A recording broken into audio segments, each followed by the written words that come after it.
Hello, I'm Ron Charles. I write about books for the Washington Post, and this is the Book Report. Here are 4 new books to sink into this fall. The Pulitzer Prize-winning novelist Richard Powers is back with Playground, a brilliant new novel about artificial intelligence and the race to save the oceans. The story moves along 3 tracks.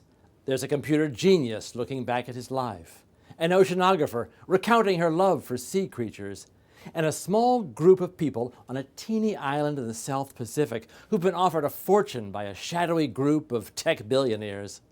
How Powers manages to draw these 3 stories together will change the way you see the world.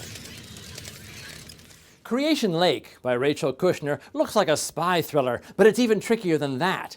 The narrator is a freelance agent who specializes in infiltrating radical groups. She's been hired to pose as a translator in France and work her way into a commune of environmental terrorists who follow a spiritual leader who believes we should live more like the Neanderthals once did. But as she gets closer to sabotaging this group, she falls under the spell of that Neanderthal philosophy. Danzy Senna's Colored Television is a sharp, witty satire of our attitudes about racial identity and pop culture. At the center of the story is a writer who spends years working on a vast history of biracial people, only to discover that nobody will publish it. And so, desperate for money, she turns to Hollywood and tries to sell her idea for a biracial TV sitcom. But what would that be, and why would it be funny? That remains a mystery, but this is a wickedly funny novel about trying to make it in America. Yuval Noah Harari is a genius at helping people imagine and comprehend enormous spans of time.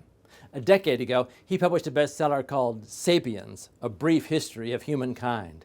And now, his new book, Nexus, A Brief History of Information Networks from the Stone Age to AI, looks at the way information was used to control past human societies and how artificial intelligence is already reshaping our world.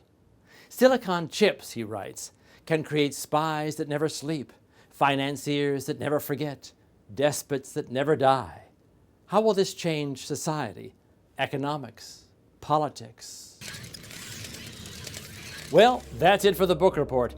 For these and other suggestions about what to read this fall, check in with your librarian or local bookseller. I'm Ron Charles. Till next time, read on.